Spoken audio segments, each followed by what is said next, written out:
Hey, welcome to another Zoom edition of Curiosity, Not Judgment. My name is Birga. And I'm Gary.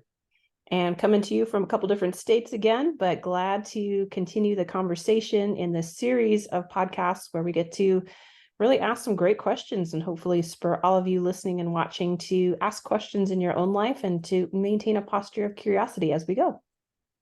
Be curious. Absolutely.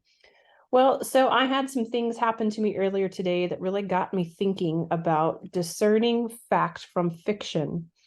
And that kind of was coupled with a comment that my daughter had made about, she said something akin to, oh, Netflix produces the best documentaries. And my husband answered, that's the only place you ever see documentaries. So how would you know that they're the best ones?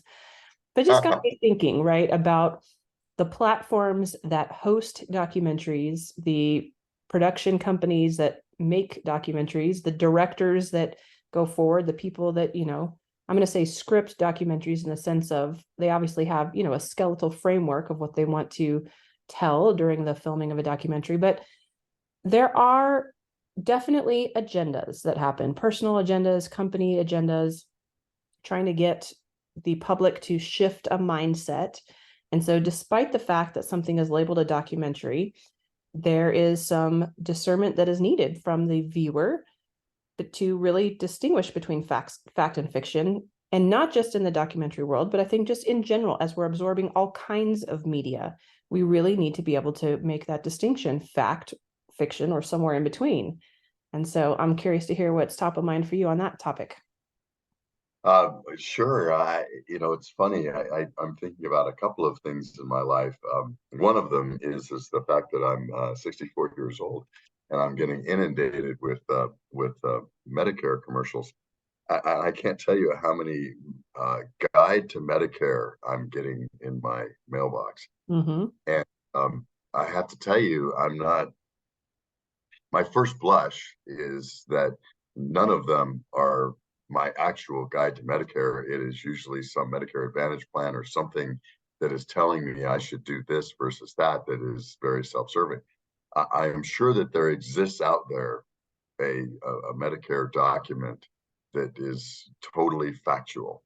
But to your point, I think we are all tainted these days about when we see something in a magazine, showing our age.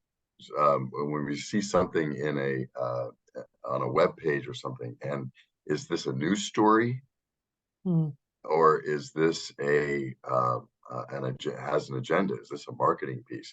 Many marketing pieces look like news stories. Many news stories look like Mm-hmm. marketing pieces. And so, where do you go? And we know that we've got extreme bias in most things these days, Oh, not yeah. just media.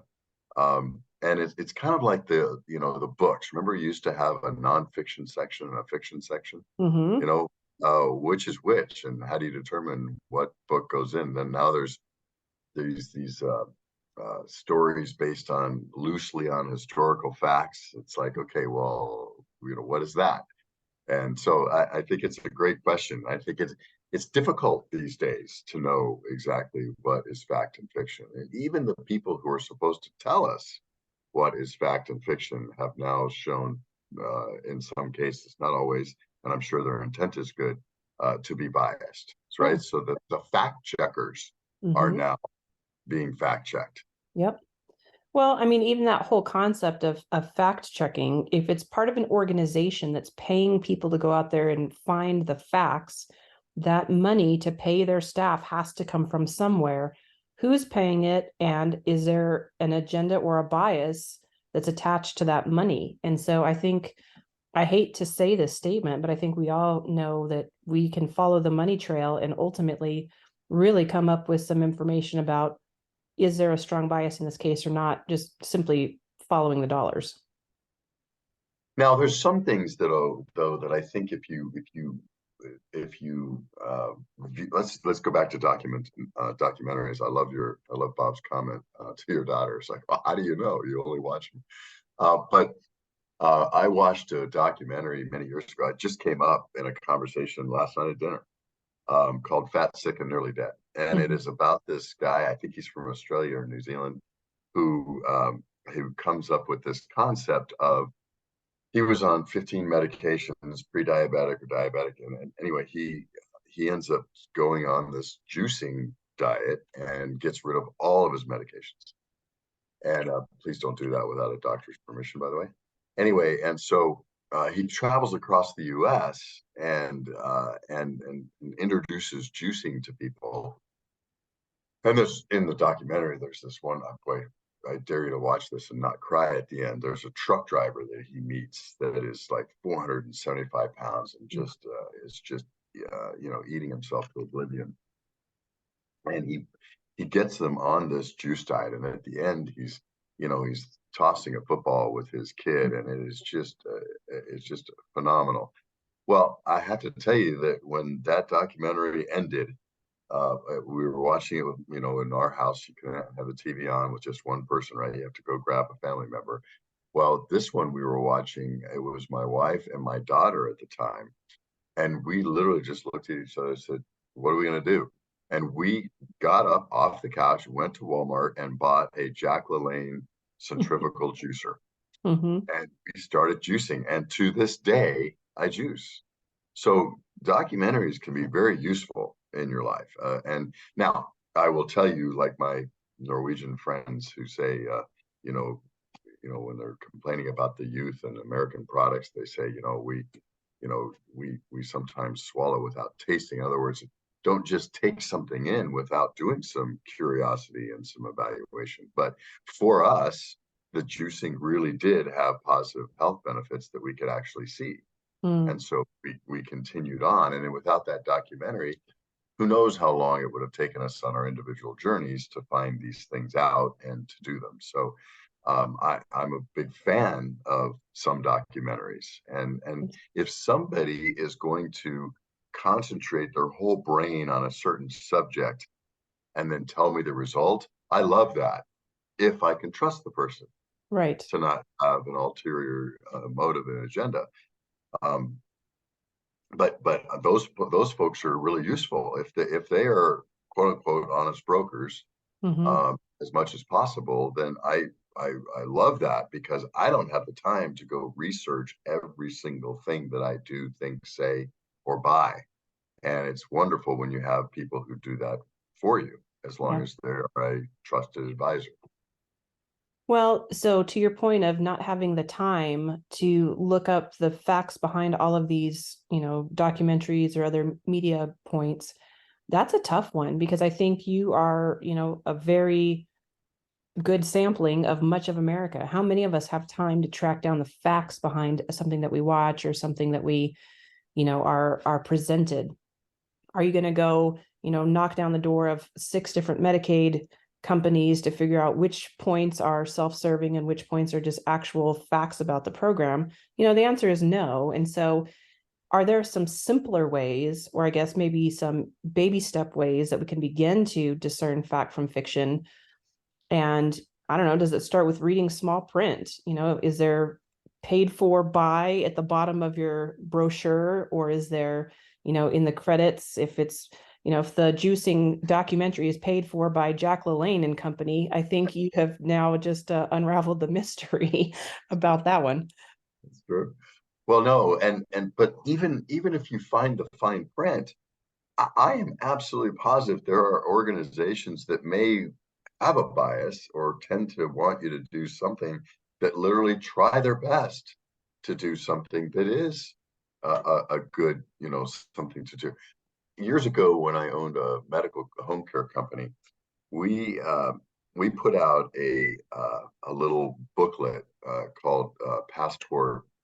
It was called Your Passport, and it had pages in there for listing all your medications and notes during doctor visits and tracking certain weight gain, or for our CHF patients, weight gain, hypoglycemic foods. Anyway, it was and I thought it was a useful document, and we really did put it out for the benefit of our patients. Now, our marketing people would go and put those into different doctors' offices because they were useful. People would use them, and our name was on the back, right? Sure. Provided to you by Footprints. So, it was marketing materials, but there was nothing in there saying, go hire Footprints Home Care. What it was it was meant to be something useful that we thought would be good out there, and we would provide it for free so that people would think of us. But Hmm. it was unbiased information. That's as far as my biases go. Right. And it was an honest attempt at just being something helpful in the world. But somebody might read the fine print on the back and say, "Oh, this was produced by Footprints. I wonder if in there, that if you follow this or do something in there, it'll lead you to." I don't know. Yeah. Well, so then that immediately makes me think about some of the marketing advice that I've received over the years from very well-known companies, and I'm sure you've heard this too, that you need to, like, if you're going to promote a book, if you're going to promote a brand, if you're going to promote yourself, when people go to your website, there needs to be an opportunity to capture their email address. And people are not going to voluntarily sign up to get your newsletter, but they will sign up for a free report or a free chapter of a book or an ebook or a whatever.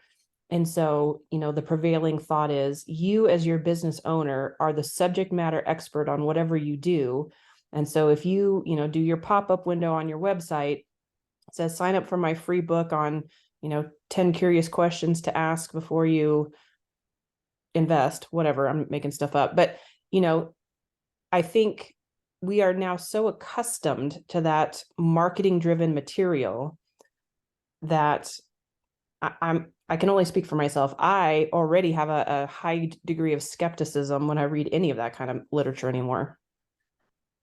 Yeah, and who knows what and it's hard to discern whether that's their motivation is to just sell you more stuff or to actually add value to your life. And I think we're all kind of biased that it's the former, not the latter. I would say this, and it's kind of my approach to people, to news articles I read or listen to almost everything these days, and that is there's probably some nugget of truth or value I can pull from this, Hmm. but I'm not going to just take it at face value, Right. especially when it comes to the conclusions.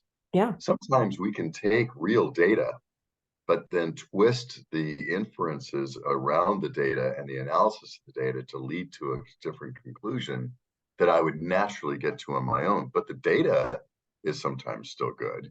Hmm. We just need to analyze it for ourselves. Yeah.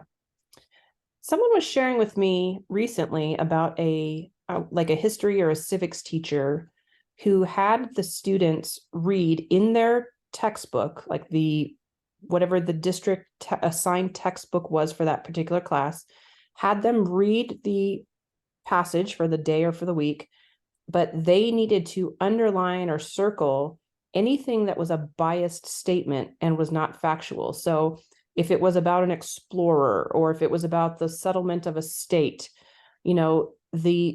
the ways that bias is creeping even into our textbooks is pretty profound. And I think I saw a snapshot of what that looks like. And forgive me for not having that top, like, right in front of me to give this accurately, but it was something akin to, you know, this explorer landed on this beach in this date. So that's a fact. He was uh, eager and excitable and whatever. Again, I'm making up a sentence, but that's speculation. That's not a fact, right? So that's already a bias in there based on how somebody's interpreting the materials that they've read previously to about this individual. And so it was fascinating, even in these small little articles that we're feeding our students in textbooks, how much bias is creeping in there. Now, if you complete that sentence as indicated by the fact that he did this, this, and this, Right. then that's a little bit better. But you're right. Now, I think we have, I believe, in my experience, that we have come to believe as a nation that if you're not entertaining someone, you can't educate them anymore. In other words, Mm. you can't just give facts. It's too boring and the kids won't listen and they won't learn. Mm. Or we as adults won't listen and we won't learn. I mean, I'm not isolating kids here. And so we have this, instead of education, we have, entertainmentation or whatever you want to call it. And I think that there can be some truth to that. We all love the teachers who make learning fun, Mm-hmm. but I think you can do that without throwing in too much inference. It's almost like, we talked about documentaries earlier. When does a documentary just become a full-on fiction movie? Right. Because you have to add enough. We read these biographies of Queen and Elton John, and we make them into these massive movies. How much of that is fact and how much of that is fiction? How much of that is, probably within the context of truth and would have happened given all the other circumstances, just to complete the story and to complete the thread, or something like that. We don't know in some cases. Yeah. It's interesting. We've been talking about everything from documentaries to, Medicaid guides. I was also thinking about, I was going to look up about a voting guide because we've got some elections coming up, but then it's immediately when I started thinking about where can I get a voting guide, they're produced by organizations, and the organizations absolutely have a slant, and they have candidates that they want you to lean towards. And then, almost to your point, as you're saying, have we entertained ourselves out of being able to absorb fact? And so if somebody were just to produce a list of facts without any interpretation, without any slant towards an agenda or incorporating story into it, would we even use it? Would it be something that we could discern for ourselves and say, okay, this now I'm attributing fact to this because I've got just the key elements? It's interesting. You know, uh, uh, and you talk about voting guide. I'd love to see just a straight chart that both candidates agree that the answers are correct. That say, on this thing, I'm for or against. On this thing, this thing, this thing. Then just go down the list, Yeah. and just to be able to discern. I think that um, in this day and age, I think candidates who are trying to get elected, they sometimes want to play both sides, during the election process, just so they don't get pinned down and lose certain portions of the audience. And I Mm-hmm. think that, just putting an R or a D or an I or a Green Party or whatever behind your name, you're going to lose, Sure. a certain percentage. Well, then if you make your positions, the more you clarify your positions, you can almost lose your entire audience these days, Mm-hmm. right? So I think, yeah, one needs to, or what I find is that they sometimes play a little bit loose on things. But if you were nailed down to yes, no answers, which sometimes are out of context, but on certain issues, would that be a good voting guide? Again, who knows? We're not here to fix things. We're just here to ask questions. But um, in elections, I think that's the ultimate. We usually don't. What I would say is we probably, if we identify with one candidate or another, we probably take one thing, the candidate we like, everything is true, and the candidate Mm-hmm. we don't like, everything is false, just based on that. And I think as human beings in our filtering, and the fact, earlier on I said, if there was an expert who's really studied this, I'd like to hear their opinion and take that on so that I don't have to do that. I think we do that with candidates and electeds and officials and other people in our lives, where we just say, okay, look, I've decided I like this person, so everything that they do or identify or say is good, then I believe is good. Yeah. Well, so I think that leads me then to maybe the very first curious question we need to ask if we're in that position of trying to discern fact from fiction is, do I have a bias? I think, knowing where you stand, the ways that you've been the ways that you've grown up, the, political exposure you've had, the exposure or lack thereof to different entertainment avenues and, reading materials. I think if we start with that first question, do I have a bias, and really get to the heart of the matter, that begins to open up a whole other series of questions to hopefully lead us closer to the truth as we begin that journey. I was in I was recently at the Renewable Energy Plus conference in Las Vegas, Nevada. And I was doing a pre-conference workshop on microgrids. What are microgrids and how are they useful, et cetera.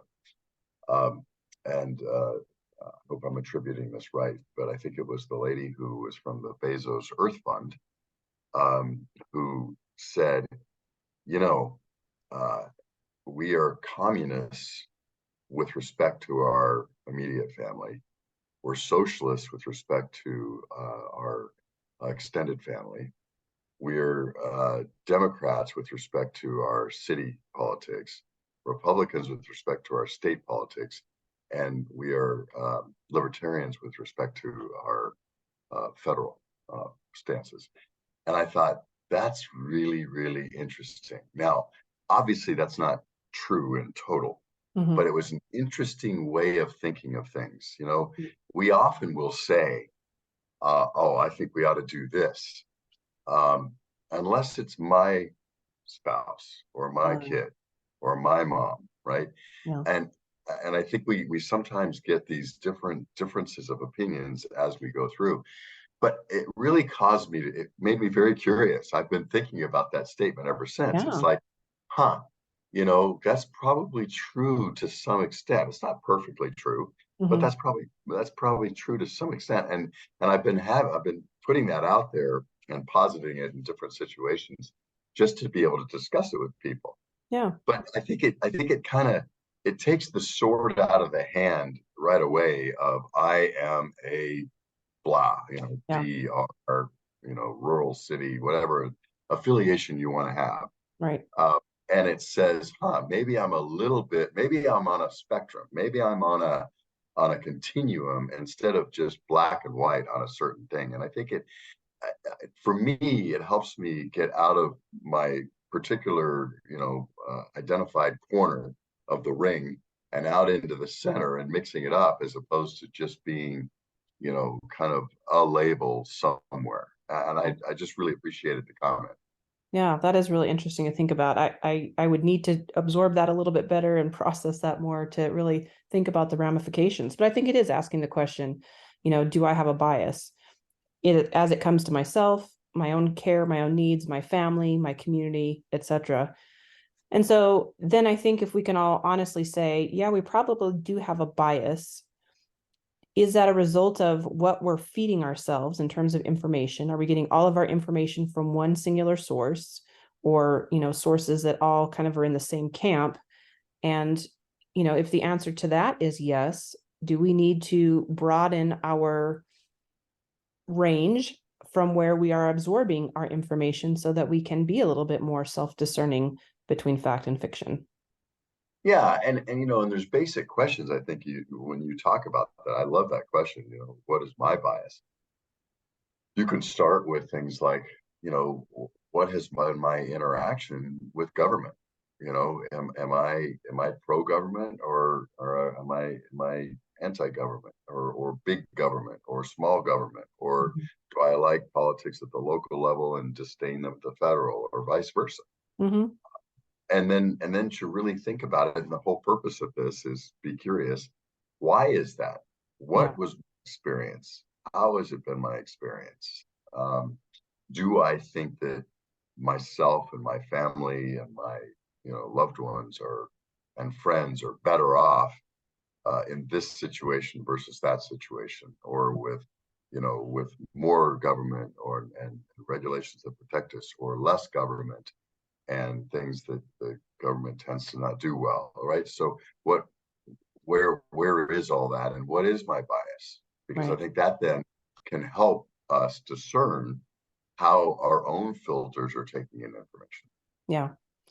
Well, I feel like we could probably generate, 10 or 15 more questions on this subject matter, but I think in interest of time today, I think that's a really good starting point. Just asking the curious question about, what is my own personal bias and where am I receiving information from? And do I need to expand my range of vision in order to be able to more accurately discern fact from fiction? And I think that's going to be some good beginning questions to ask, whether you're talking about a voting guide, whether you're talking about, news articles or documentaries, or, all things in between. starts with us, right? Our own personal accountability. Our own personal accountability and our own self-awareness Yes. about what our lenses are and what our biases are based on our experience and everything that's happened to us in our lives. Yeah. This went in a different direction than I was anticipating, but that typically happens with the two of us. So always glad for the conversation. All right. Well, thanks, Gary. Safe travels to you. We'll get back together next week. I'm not sure if it'll be in person, but we'll wish everybody a great week until then. And of course, you can check out the website, curiositynotjudgment.com, if you want to get in touch with us, and have a very curious week. Take care.